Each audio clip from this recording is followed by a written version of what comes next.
Clarice Lispector dizia que escrevia para ficar livre de si mesma. Também falava que escolher a própria máscara é o primeiro gesto voluntário humano e solitário. Colhendo essas e muitas outras frases e pensamentos esparsos de Clarice e desvendando mais sobre sua intrigante personalidade, a professora Nádia Batella Gottlieb escreveu a biografia Clarice, uma vida que se conta. No livro, fica-se sabendo mais sobre os mistérios que envolveram a vida da escritora nascida na Rússia em data indefinida na década de 20 e que viveu em vários cantos do mundo, fixando-se depois no Rio de Janeiro, aonde morreu.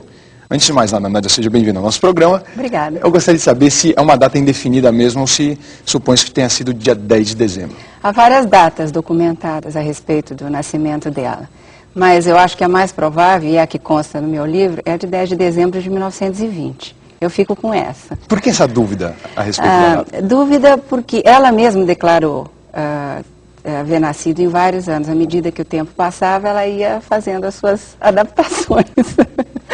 E os documentos também que existem no arquivo também atestam várias. Né? Então, eu acho que a mais provável é essa, tendo em vista o conjunto dos documentos disponíveis, a que eu tive acesso na pesquisa. Perfeito. Ela se considerava russa? Ou ela era mais brasileira, pelo fato de ter vindo com 2 meses? Ela veio muito cedo. Ela veio cedo. Ela dizia sempre que era brasileira. E pronto. Ela ainda fala assim numa entrevista, e pronto. Mas era russa, era ucraniana, era nordestina, depois carioca, depois mulher de diplomata que viajou pelo mundo todo. E depois, finalmente, instalou-se no Rio, onde ela faleceu. Há uma marca muito brasileira da Clarice, muito, acentuadamente brasileira. Ela soube compreender muitos problemas do Brasil, os do Nordeste, né? Sobretudo, e que aparecem em A Hora da Estrela, por exemplo.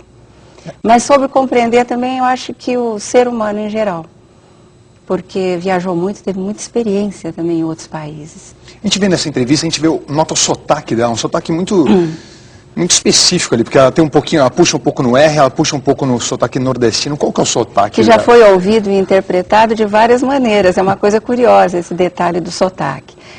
Alguns achavam que era sotaque, né, de alguma língua estrangeira que ela poderia ter falado antes. Parecia. Mas era língua presa. Ela tinha um defeito de dicção por causa de um defeito físico que era a língua presa. E ela, certa vez, afirmou que não operou porque achava que ia ser muito dolorida essa operação. Por outro lado, tem um sotaque de nordestina também, se você reparar bem. Ela né? puxa um pouquinho, parece até um gringo falando com sotaque nordestino. Tem os dois. Ela morou muito tempo fora, foi casada com um diplomata. O que isso interferiu na obra dela? Inclusive Eu até acho o fato muito. Na Itália dela ter morado durante a Segunda Guerra, isso interferiu. Ela foi para Nápoles em plena Segunda Guerra e aí começou a escrever muitas crônicas. Além, naturalmente, da obra ficcional, que ela continuou a escrever lá, os romances, né? Depois do primeiro, Perto do Coração Selvagem, que ela editou antes de partir, em final de 1943. Ela viajou em 44.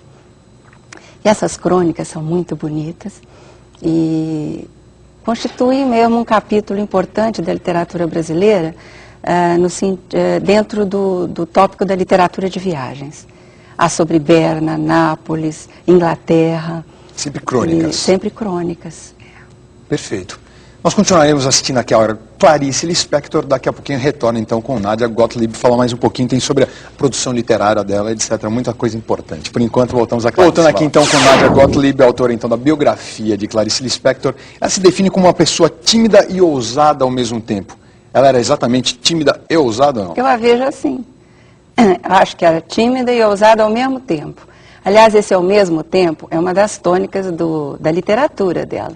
Os personagens são sempre alguma coisa e o contrário dessa alguma coisa ao mesmo tempo.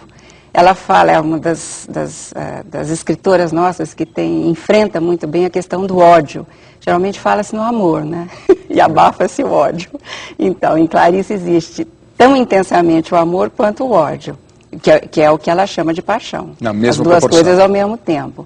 E esse traço de personalidade marcado por duas características, às vezes até antitéticas, opostas, eu acho que é a marca da personalidade da Clarice também. Ela fala, inclusive, que aqueles intervalos nos quais ela não escrevia, ela sentia, ela falava, ela estava morta, é isso?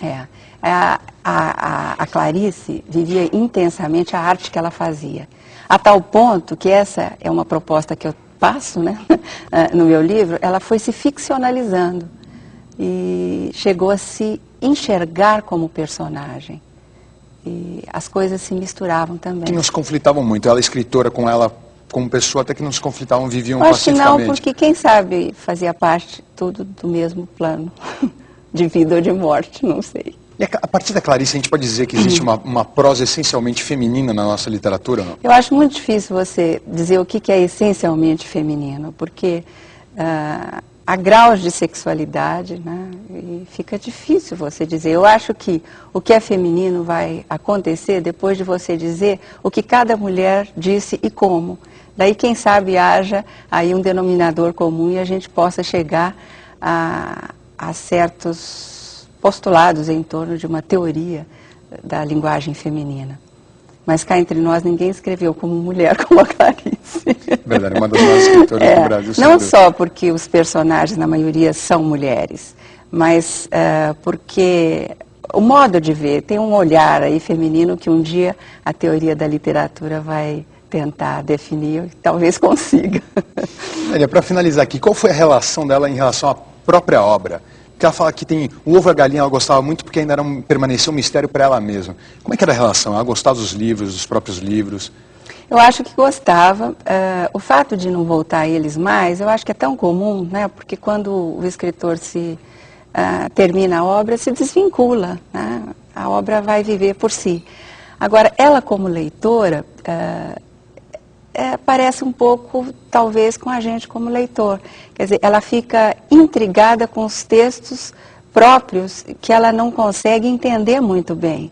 E eu acho que essa é uma outra marca que eu, pelo menos leitora, sinto. Aquilo que eu não entendo bem, eu quero entender. E me instiga. E eu acho que é por aí que ela fisga o personagem. O personagem não, o leitor. Ela fisga o personagem pelo caráter por aquilo que o texto não consegue fornecer a ele. Por esse caráter de carência que ele tem. Talvez os leitores encontrem sua própria carência nesses próprios textos e fiquem se procurando através de Clarice. Perfeito. Nádia, muito obrigado pela sua presença. Eu é que agradeço. A gente vai agora conferir então a homenagem que fizeram a Clarice Lispector nesse programa. Vamos lá. Vamos Mais uma ver. vez, obrigado.